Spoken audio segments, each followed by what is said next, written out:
महापुराण में प्रदोष व्रत कथा के अंतर्गत प्रदोष काल में किया गया पुण्य दान सत्कर्म भजन एक लोटा पानी का भी 7 भाग हमारे भाग्य में है। जिस व्यक्ति के रीढ़ की हड्डी में परेशानी हो या रीढ़ की हड्डी तकलीफ दे रही हो, पीठ का भाग तकलीफ दे रहा हो, डॉक्टर बोल रहे हो गुड़िया खसक गया या कोई क्रम, मान लो कोई मस्तिष्क से जुड़ी बीमारी हो, ट्यूमर हो गया हो, कोई कुछ हो गया हो, गांठ पड़ गई हो मस्तिष्क के अंतर्गत, तो शिव महापुराण की कथा कहती है प्रदोष के दिन, जिस दिन मंगलवार की भौम प्रदोष का दिन हो महाराज, प्रदोष काल में प्रदोष के दिन शंकर भगवान को बीले का गुर्दा, जो बीला होता बील फल का अंदर का गुर्दा भाग शंकर के शिवलिंग पर प्रदोष काल में मल दिया जाए। मलने के बाद थोड़ी देर बाद उसको उठा लिया जाए, शिव जी का अभिषेक पूजन स्नान करा दिया जाए, पूजन स्नान आदि सब कराकर दियाबत्ती लगाकर भगवान शंकर के मंदिर पर ही बाहर बैठकर उस गुर्दे का थोड़ा सा भाग मुख में पालो, थोड़ा सा भाग लेकर आ जाओ। 7 से 8 दिन तक उस भाग का प्रतिदिन सुबह के समय पर सेवन कर लीजिए। गुर्दे की प्रॉब्लम हो या मस्तिष्क से जुड़ी हुई प्रॉब्लम हो वो समाप्त हो जाता है महाराज। भौम प्रदोष के दिन मंगलवारी प्रदोष का स्मरण जो सुख दिया है वो आनंद। किसी भी प्रदोष के दिन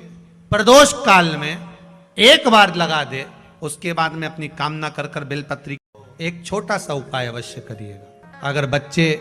कोई एग्जाम में बैठ रहे हैं या कंपटीशन एग्जाम है या नौकरी के लिए अप्लाई कर रहे हो, मान लो 4-6 महीने से बैठे हो, 8 महीने से बैठे हो, सर्विस नहीं है, नौकरी नहीं है, तो एक छोटा सा उपाय अवश्य करिएगा शिव महापुराण का। महाराज बेलपत्री के पेड़ के नीचे विराजमान होकर, बेलपत्री के पेड़ के नीचे जिसको नौकरी के लिए या एग्जाम में बैठ रहा है वो जल चढ़ाए,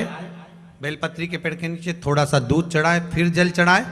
और अपने राइट भाग में घी का दिया और अपने लेफ्ट भाग में तेल का दिया। किसी भी प्रदोष के दिन प्रदोष काल में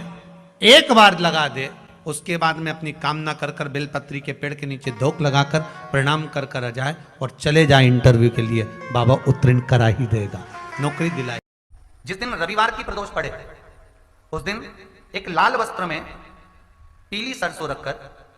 और उसके अंतर्गत कुछ भी एक, या तो बमूल का कांटा ना मिले तो गुलाब का कांटा ही उसके अंतर्गत रख लीजिए। और मान लो कोई काम ऐसा है कि उसमें पैसा तुम्हारा आ ही नहीं रहा, बहुत घाटे पर घाटा जा रहा है, नुकसान बहुत हो रहा है और कोई काम हो ही नहीं रहा, तो महाराज जिस दिन रविवार की प्रदोष पड़े उस दिन एक लाल वस्त्र में पीली सरसों रखकर और उसके अंतर्गत कुछ भी एक, या तो बमूल का कांटा ना मिले तो गुलाब का कांटा ही उसके अंतर्गत रख लीजिए और उसको शिव मंदिर का स्मरण कराकर शंकर भगवान का नाम लेकर रू भैरव, कौन सा भैरव है उसकी भी कथा भी आने वाली है। ये दारुक नाम के राक्षस का संहार करने के लिए जब माता अवतार लेगी तब शंकर भगवान बच्चे का रूप रखकर रोएंगे, तो शिव जी का एक नाम होगा रू भैरव। ये भैरव कहां पर रहता है तो कहा ये शमशान में रहता है। कहां रहता है ये भैरव? शंकर का जो एक अवतार है रू भैरव, ये भैरव अवतार शमशान में रहता है। तो इस भैरव का काम क्या है तो कहा शमशान में, शमशान की जो अग्नि होती है भले की लकड़ी रहे, भले उसमें कोई पदार्थ डाले ना डाले,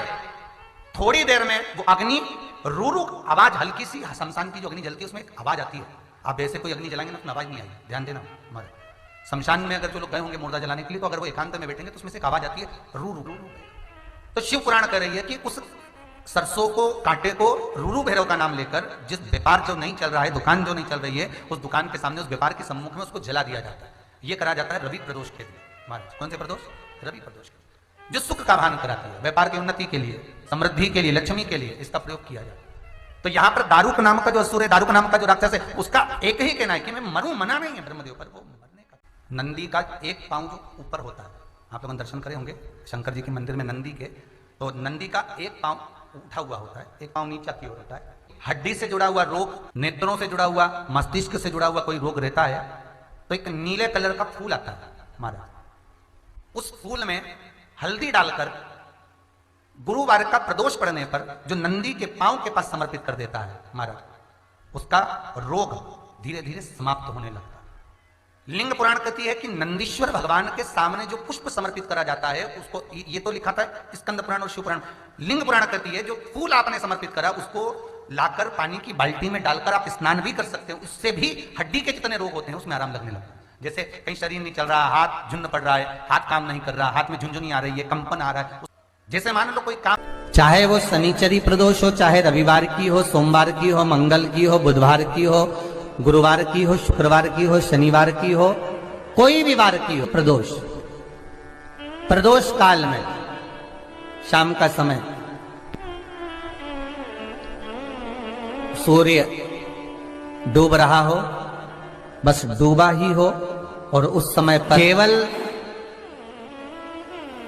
3 दिन ऐसे रहेंगे, 3 बार ऐसे रहेंगे, 3 तिथियां ऐसी रहेंगी, 3 समय ऐसा रहेगा जिस समय पर तेरे द्वारा निर्मित शूल को भी शिव धारण करेगा और जगत का कल्याण करेगा। 3 दिन, 3 तिथियां, 3 बार, 3 नक्षत्र, 3 घड़ी, 3 पल,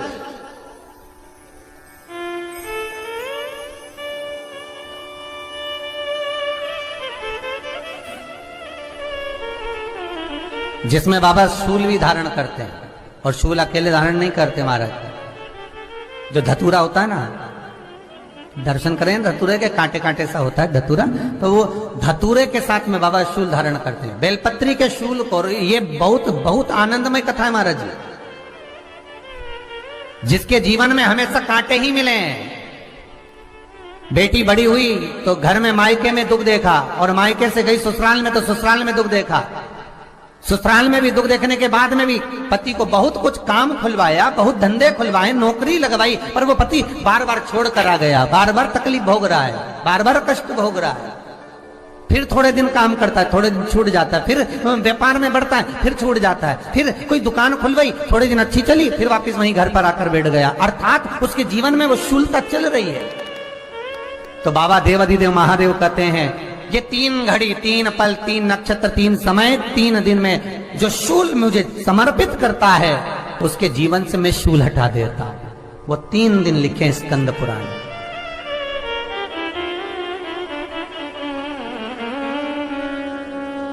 महाराज बैसाख महीने में जो प्रदोष आती है,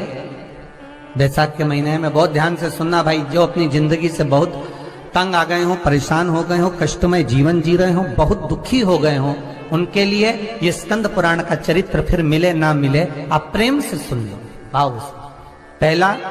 चाहे वो शनिचरी प्रदोष हो, चाहे रविवार की हो, सोमवार की हो, मंगल की हो, बुधवार की हो, गुरुवार की हो, शुक्रवार की हो, शनिवार की हो, कोई भी वार की हो, प्रदोष काल में शाम का समय सूर्य डूब रहा हो, बस डूबा ही हो, और उस समय पर सूर्य के डूबन के तुरंत बाद बाबा को धतूरे के साथ में बेलपत्री ना चढ़ाते हुए बेलपत्री के वृक्ष के 7 कांटे बाबा के शिवलिंग पर समर्पित करे जाते हैं महाराज, अपनी जिंदगी में अड़चनों को हटाने के लिए। फिर आप जिस व्यापार में उतरे, जिस व्यवसाय में उतरे, जिस नौकरी में उतरे, आप दिल से करें, आपको तरक्की मिलेगी। आप हार नहीं सकते, नीचे नहीं आ सकते, उन्नति पर ही चढ़ेंगे। एक वैशाख मास की प्रदोष, दूसरा शिवरात्रि के दिन मध्याह्न का समय महाराज, जो बड़ी शिवरात्रि होती है माघ की, बड़ी शिवरात्रि के अंतर्गत मध्याह्न का समय, दोपहर के ठीक 12 बजे, चाहे फिर वो कोई भी दिन हो महाराज, शिवरात्रि जिस दिन पड़ रही हो,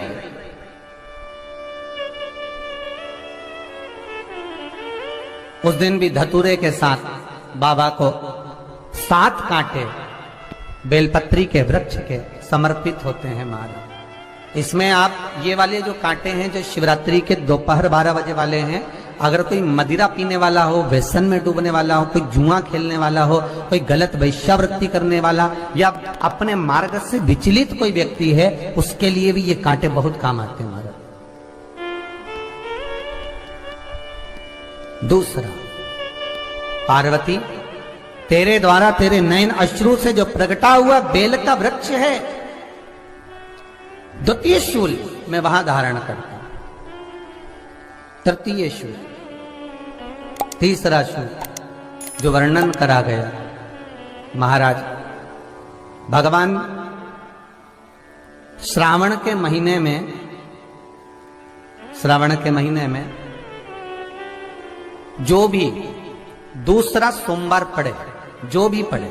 श्रावण के महीने का दूसरा सोमवार, आप सबको पहले भी श्रावण के महीने में जो कथा कही उसका व्याख्यान वर्णन करा कि श्रावण का महीने का महत्व क्या है, वो भी आपको ऑनलाइन कथा में आप लोग सुन चुके हैं, लाइव कथा में श्रावण का पूरा महत्व बताया था कि श्रावण के महीने में शंकर भगवान को पूरा लेखा जोखा का भार प्रदान किया गया था। दूसरा सोमवार,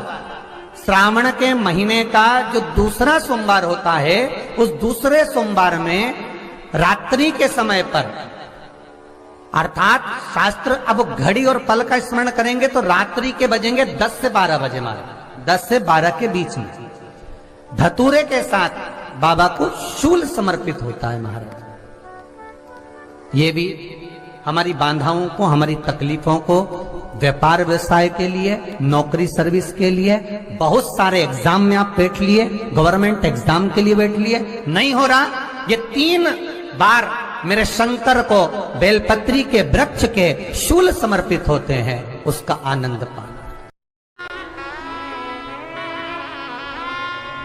मेरी जीजियों, 2 चीजें बड़ा स्मरण में रखिएगा। एक बैसाख महीने में मट्टी के पात्र का जल, अभी अभी क्या चल रहा है, फागुन, अभी क्या चल रहा है,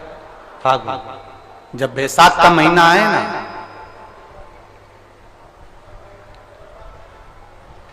जितने यहां बैठे और जितने आस्था चैनल पर सुन रहे और जितने फेसबुक यूट्यूब पर कथा श्रवण कर रहे, जितने मोबाइलों पर देख रहे हैं, प्रयास करना,